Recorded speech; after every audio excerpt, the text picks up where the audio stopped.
Hey, it's Tony Brueski, and this is our week in review over the weekend, taking a look back at some of the most compelling conversations and stories that we've covered for you of the last week. Brand new episodes back Monday morning, bright and early, 5 a.m. here on the podcast. This is the Hidden Killers podcast with Tony Brueski, featuring retired FBI Special Agent Jennifer Coffindaffer. Let's go over to Heuermann for a moment. Let's talk about some of the thoughts that have been thrown out there from John Ray, who's one of the attorneys for some of the Gilgo Beach victims and the attorney for the Heuermann family. John Ray has been very vocal about the Heuermann family, Asa Elrup specifically, saying, maybe we should be taking a closer look at them as well and not just look at them as victims. He's made some very large statements saying it's part of one large criminal enterprise that Heuermann is part of. The attorney for the Heuermann family saying these allegations shouldn't even be dignified with a response. They're emblematic of someone who they thirst for the spotlight, an unquenchable thirst. John's been involved in this case for quite some time, going all the way back to way before Heuermann was even a part of this, when it was simply the investigation into Lisk and these victims on this beach, trying to find justice for them. Is it that out of turn of a statement to make on the part of John to say, maybe we should look at this closer with Asa and such, or is that really, is it going too far? They're going to take a look. Yep. They would be remiss not to. They have to. They're not going to be talking about it, nor should they. But you can bet they're going to take a look at anyone and everyone that could have been complicit in any way. And certainly, there's some concerning facts, right? Mm-hmm. Concerning her hair, concerning possibly the crimes taking place at that house. We know and we understand that she was gone during the crimes. That's what they're saying. Was she gone during all the crimes? I'm not saying she wasn't. I'm saying that's what they're going to be looking at. Does that not strike you as, and I'm not trying to go on the bandwagon of there's something with Asa, because I don't know and nobody knows, but it does strike me as odd that is the simple excuse that, well, they're out of town. I don't know. It just seems too simple for me. It doesn't seem like, this has been going on for years and years and years and years. And maybe that is what it is. Maybe he only did strike when she was out of town or the kids were away. I guess he would have to assume the kids were away at the same time as she was. But I don't know. To me, just on the surface here, that seems like quite a simple explanation that is getting a lot of weight on it.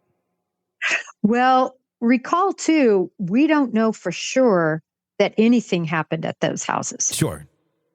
So that's a possibility. I think it's a strong possibility personally, but perhaps, the killings and everything did take place somewhere outside of that house. That's not the information we have. It is actually, we don't have it confirmed either way. Yeah. So they've got to look at both of those options. But if those crimes took place in that house, absolutely, to your point.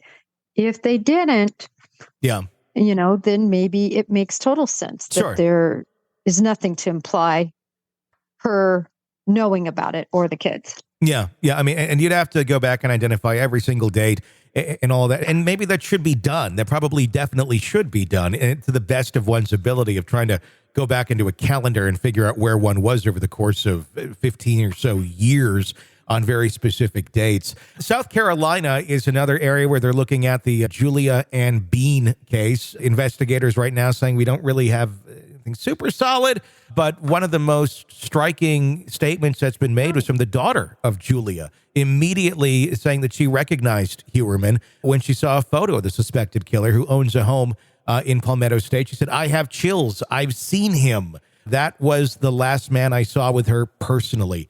Number one, how accurate can that be? Obviously, this is an eyewitness statement. It's not always perfect. I know she probably wants to believe that she saw Rex Heuermann with her mother, but how much weight does that have? How strong is an accusation like that if they don't have a whole lot of other things seemingly so much to connect right now? If they don't corroborate it, it's unprovable. Yep. So they would have to really be able to corroborate that with phone records or with cameras or other independent proof, because as you said, literally the least reliable information in conducting a case is eyewitness testimony, unfortunately. Some of the most emotional and impactful, but some of the least reliable. Exactly. So very true. And obviously, Rex Heuermann had very unique qualities.